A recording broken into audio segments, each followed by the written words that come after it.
Potawatomi Sportsbook Studio. I'm Dominic Ortiz. I'm the CEO of Potawatomi Casinos and Hotels, and well, I don't really feel worthy sitting right next here to these champs, but you never believe who we got in the studio, man. I got Dustin Poirier, I got Anthony Pettis, and Right. you look, it's Sunday in Milwaukee. We got the APFC championship fights about to take off, so look, it's exciting, man. The line's out the door. Lines out the door. Yeah, it's crazy. Like everybody showed out. Dustin brought it in the crowd, man. So every time we bring him out, the fans come out, man. So they're already waiting in line Let's for go. his meet and greet. So it's dope. We're gonna be taking pictures. Let's go, man.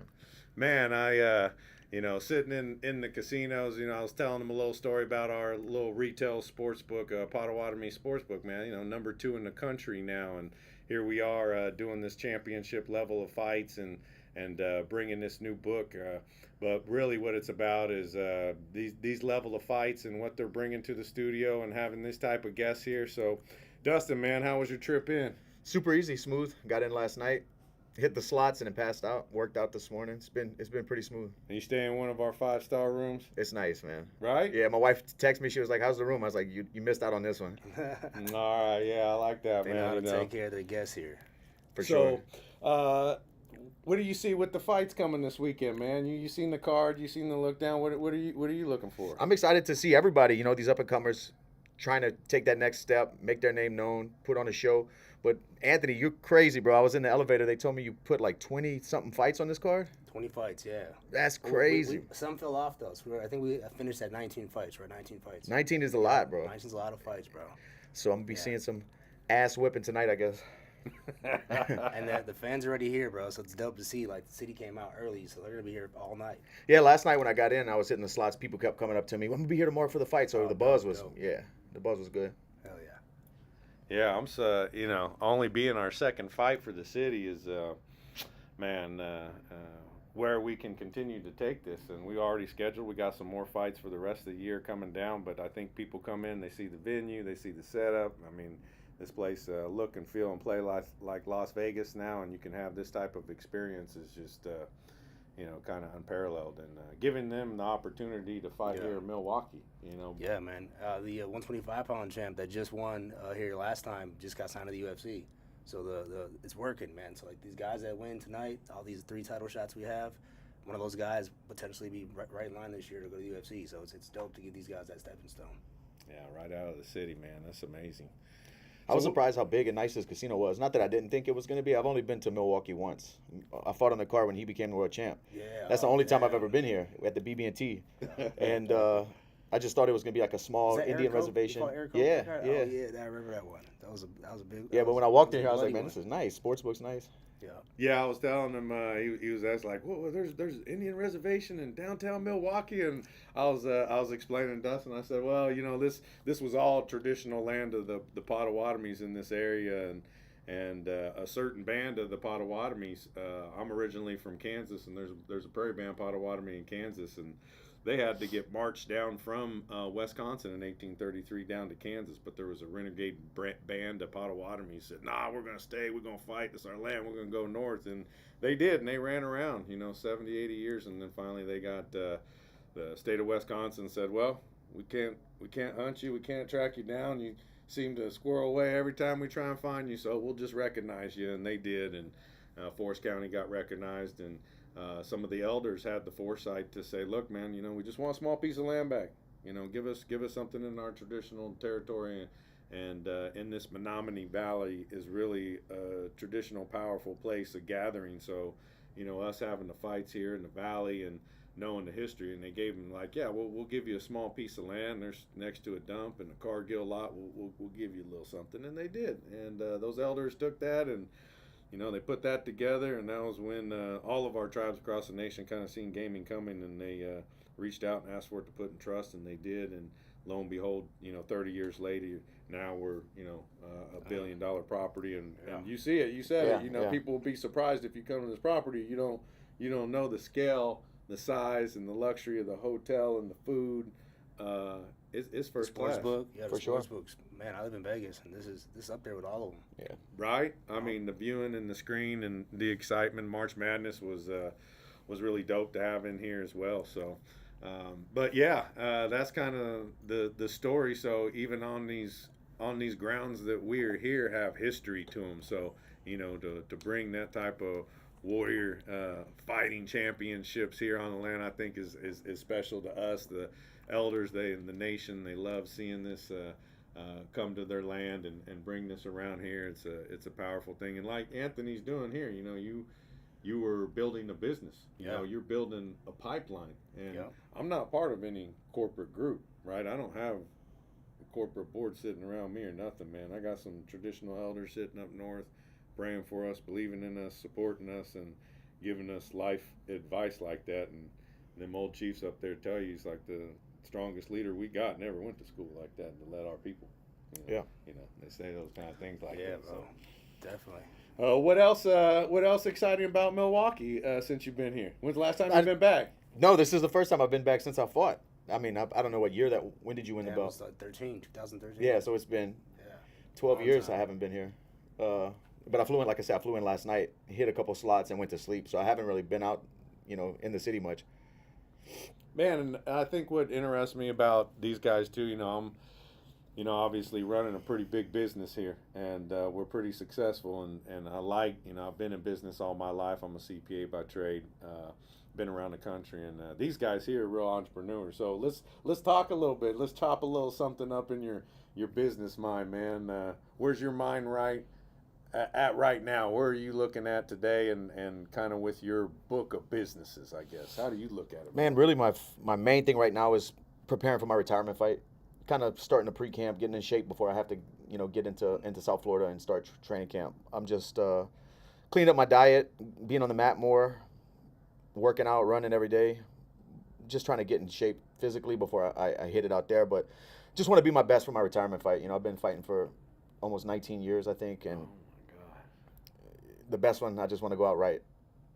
Well, I heard you say something like at 17, he said, "I'm gonna be I'm gonna be the best fighter that there ever was," and that's just not nothing fake about it. I heard something come up on the internet when I was doing some research. The best fighter I could be. I don't know if whatever that potential was, I was gonna try to find out and hit it.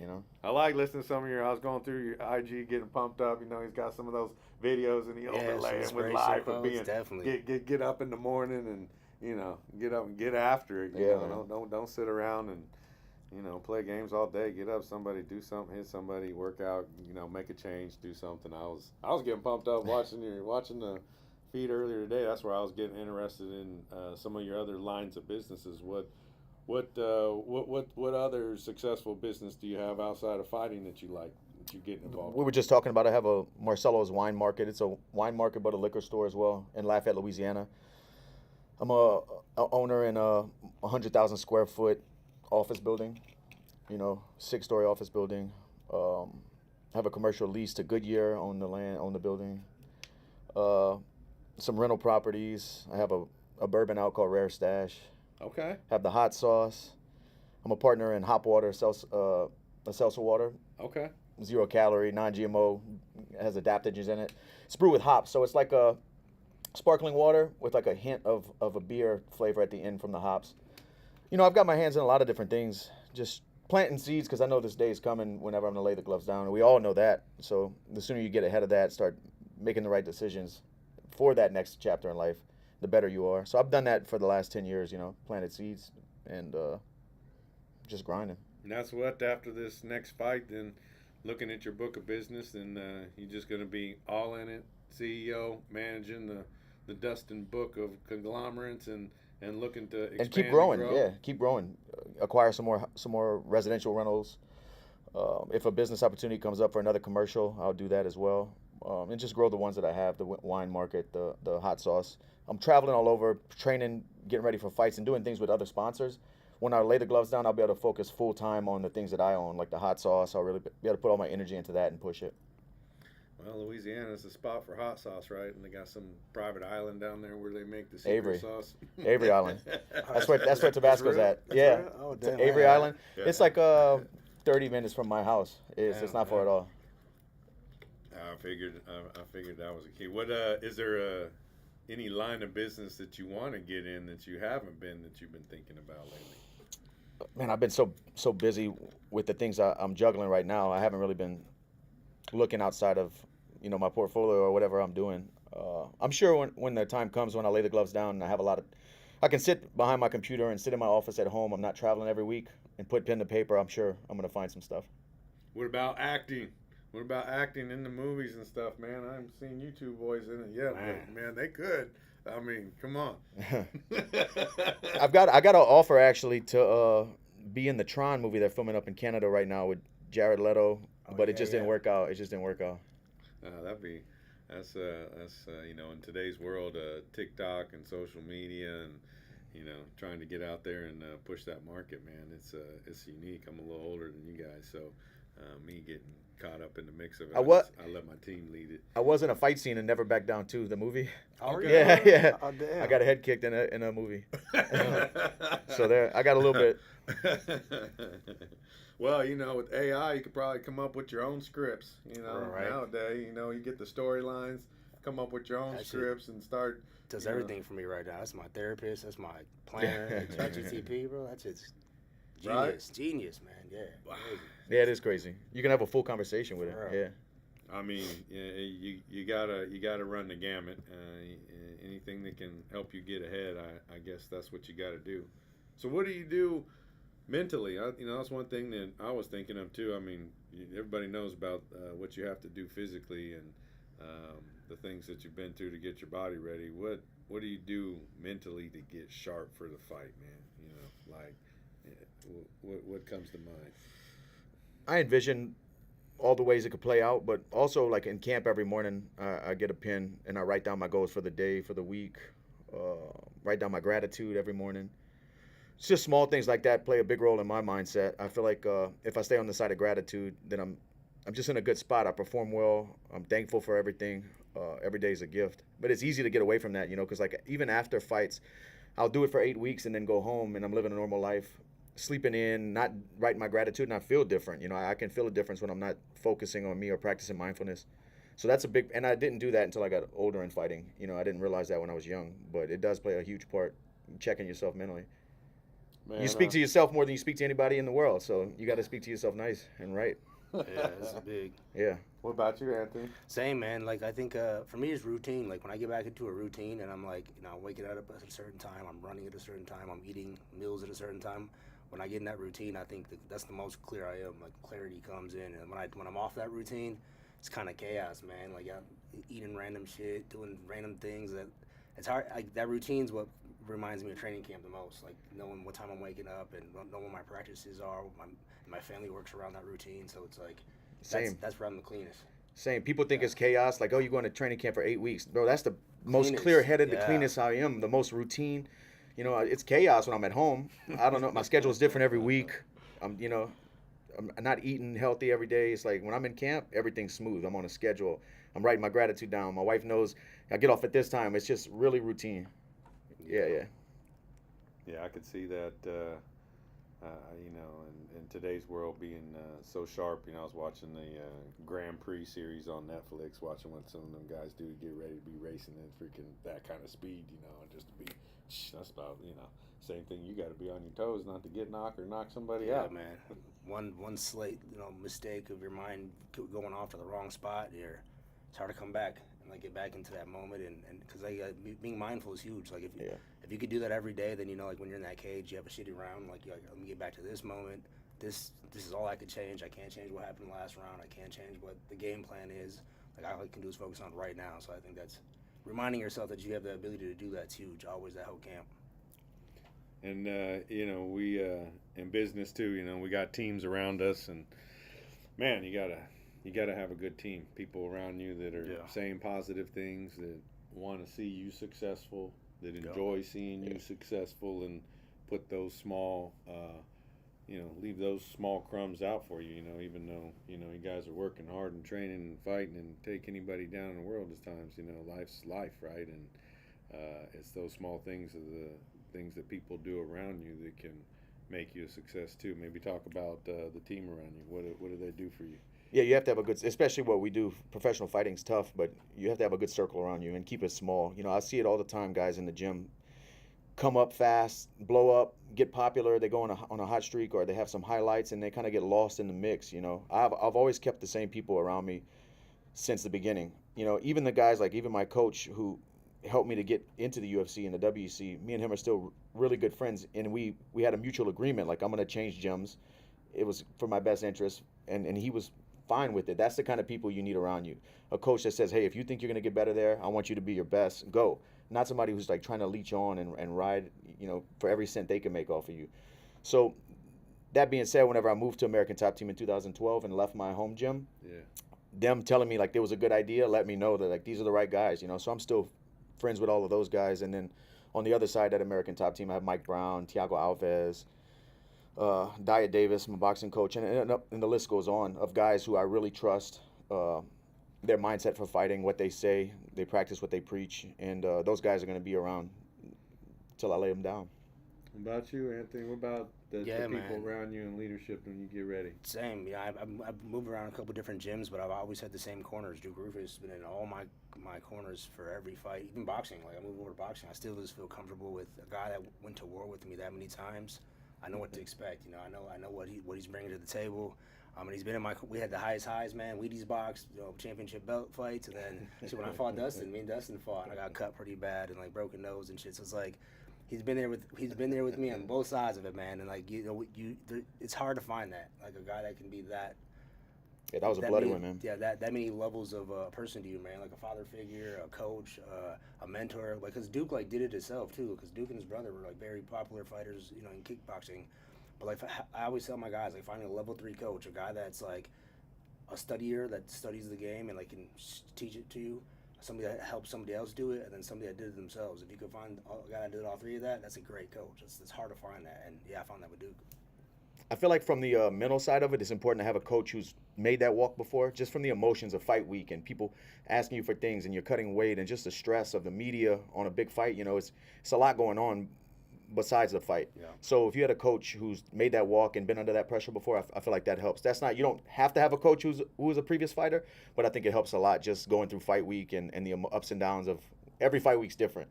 It's curveballs sometimes it's fastballs. It's crazy. Everyone's different, and just to have somebody in your corner who's made that walk against the odds before is important. So you two fought. Yeah. And you did you know when you broke his nose?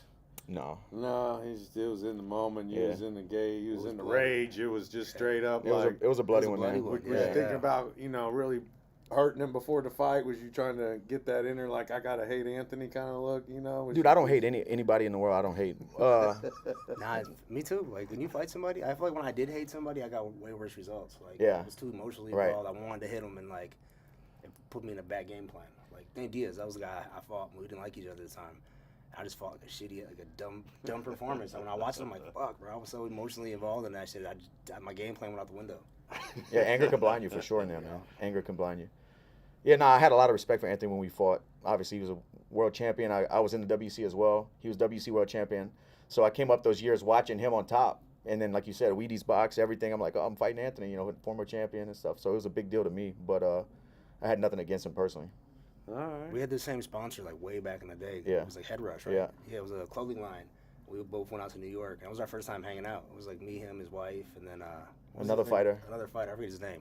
But yeah, we hung out before, man. Like we knew each other. It's like the fight game's crazy. Like you got to respect the guys that do this because mutually, like we both have some crazy shit going on in our lives. That's why we're in this position we're at. Yeah. Like smart guys, but like. You gotta kind of be some kind of crazy to do what we do, like make that walk and go out there in that cage. Like, even at this lower level, if you see how that shit feels, it's crazy. It's a crazy feeling. It's addicting though. I think it's like gambling. Like when I like to gamble, I'm like, man, it's the same kind of that same feeling of like you don't know what's coming next. Like that's the same way you walk out to that cage. It's like fuck, man. Everybody's watching, and either you can win or you get your ass whooped, and it's part of the on game. any given night too. Any It given could night. be either side. It's the theater of the unknown under those lights. Yeah. Any night, anything could happen.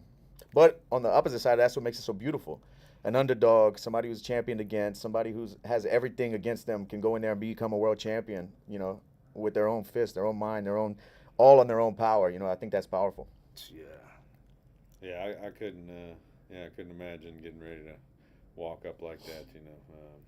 not being trained or anything like that. So it's pretty amazing what you guys muster up and get ready to, just all out warrior. We're going to go out and brawl and give it all we got and leave it on the table is just, man, blows my mind to think about that headspace to get in there, to go into a cage like that from somebody in my perspective, you know what I mean? So I just I can't imagine.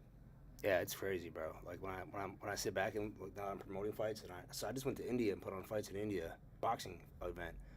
Every time it's crazy. It's just like when people see combat sports, you can see them falling in love. It's just like combat sports it does it, man. It's like one of them sports where like you get that instant gratification, especially MMA. Like someone's getting knocked out, someone's gonna get submitted. There's 19 fights tonight. It's like, damn, man, like it's electric in the air from combat sports, which is it's crazy. I don't care what language you speak, you know what fighting is. You know who won a fight or who lost a fight, that's the language in itself, basically.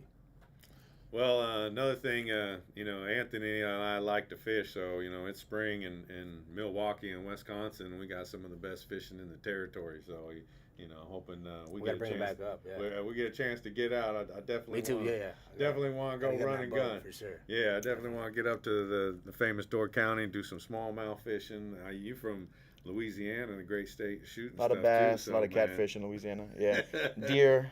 Yeah, a lot of deer hunting. Duck hunting. You do some deer hunting? Nah, I haven't been hunting in years. Yeah. But duck, I don't know if it's still duck season, but it just was duck season. I had a bunch of buddies out there in the cold shooting ducks. Oh, yeah? In your backyard or what? Nah, in like the marshes and stuff. You got to get a dog out there, No, I grew up duck hunting too with my dad out in the marshes, and we didn't have the dog. I was the dog. Oh yeah, you got to go get him. I was the dog. I like wood duck. Hey, right over there, you gotta go get it. So that's some good food, man. Wood duck, I like that. Yeah. Oh yeah. Yeah. No, we have definitely had some adventures. So what's next with APFC? What's coming up down the pipeline, man? As you look to the future here. So we just did India last week. Man, that was crazy. So we're going back to India again in June. So we're going to launch the series for MMA and boxing out there. And where were you at in India? We did this show in Hyderabad, but I went to Jaipur, Mumbai, and Delhi. So we did a whole tour out of India. Your brother fought, right? Yeah, he fought, yep. Boxing, yep. Man, it's crazy out How'd there. How'd that go? Crazy world out there. It's way different, man. Like, culture shock for sure. Like, I didn't know what to expect. You see it on, the videos, and you see, I saw it on TikTok, like, right before India. Like, all my feed was India. And then, you get out there, and it's just like that. It's like a lot of people, most respectful people, though. These people are super nice, like, humble people. But, they love MMA, man. So, like, we're going to go out there. We go back to India. We'll be back in Milwaukee. We got Arizona, New Mexico, and Virginia all this year. So okay. APFC will be busy this year. Do you have an interpreter with you in India? What was the deal? No, man, they all spoke English. Good English. Yeah. They spoke good English. They were, man, polite people. The hotels are beautiful there, man. Like, but you could tell it's like, a lot of money, and then to the slums and like, poor people, like real poor people. And then everybody just got along. It was just like a mixture of people, bro. Food was amazing. It was dope. It was a cool experience. Fight set up. You had what? A couple thousand fans there. We had like 1,500 people. It was in a nightclub though, because it was like a Saphir type thing. Like they had the screens on top. So it was a dope event. We were on DAZN.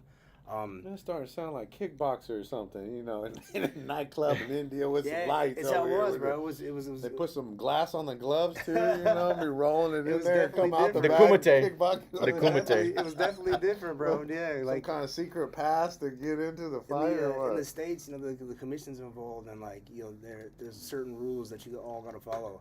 Man, they were sharing gloves. Like the dude fought, took his gloves off, and gave it to the next guy to fight with the same gloves on. I'm like, this is crazy. Never in my life have I seen that. So that was new. Everybody's official, but no referees or stripes. Man, it was wild. It was wild. Back in Louisiana for amateur fights, they used to let us bring our gloves from home. Dude, that would be gloves I trained with for a year. Padding, yeah, right? yeah. Those old Century gloves that stain your hands. Yeah. Yeah. Damn. And those old Fairtex gloves with nothing in them. Man, Fairtex, that was the one. Yeah, the first one's a long time ago, like 2008-ish. What was the funny story that comes to mind, man? What's a funny story in India that happened to come to mind? I ate street food, bro. Oh man, it was a mistake. What is it? The street food. Yeah, oh so no! I went to one of my business partner's house out there. So like he's the guy that's the other side of India. Yeah.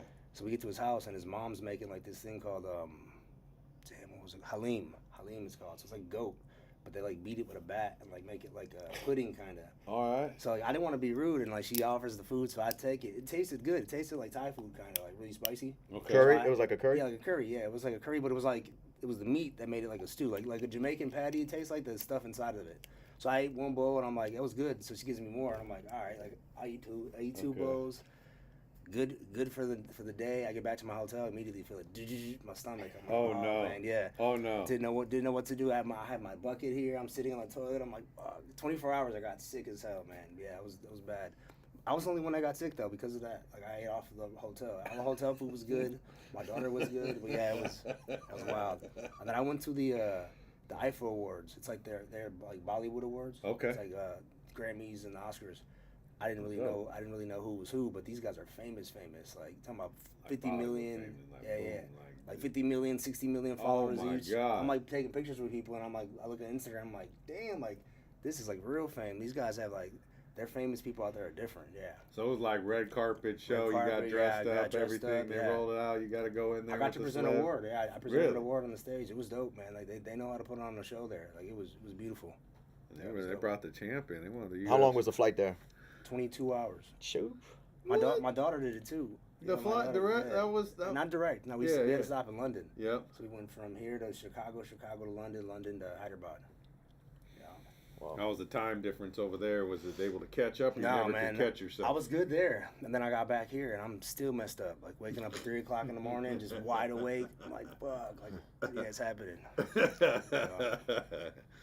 All right, man. Well, Dustin, man, I'm glad you came to Milwaukee and got to see our place, man. Now you know where we're at. You got to bring the wife. You've seen what the first-class facilities are, and you know, this is your home. You're friends with Anthony. You're friends with us. We roll out the red carpet. There's no big conglomerate or corporate, man. It's just us. We run the show. We kind of hometown heroes too, with me and my crew and what we do in the city and for the city. You know, 2,400 employees, and you know, everybody. Great place to work and culture for them to come in and have something like this to work. You know, come from the city. It's important like that. So, but no, we're excited that you brought the fights here. That we get this level of celebs and champs here to Milwaukee, because Milwaukee's up and coming, man. Oh yeah, man. You know, it's up and coming. The Bucks and the Brewers and Packers have always had a great legacy here in Wisconsin, but more and more you see big events coming to Milwaukee. That's what we're doing. That's what we're a part of. You know, we being the regional #1 casino ain't going to stop there with our retail sportsbook, and more to come in the future. Yep. We could do some big things. I think there's some things on the future for us. Let me know. you know. Definitely. All right, man. Well, we Appreciate appreciate you guys stopping in at the studio, and man, that's a wrap.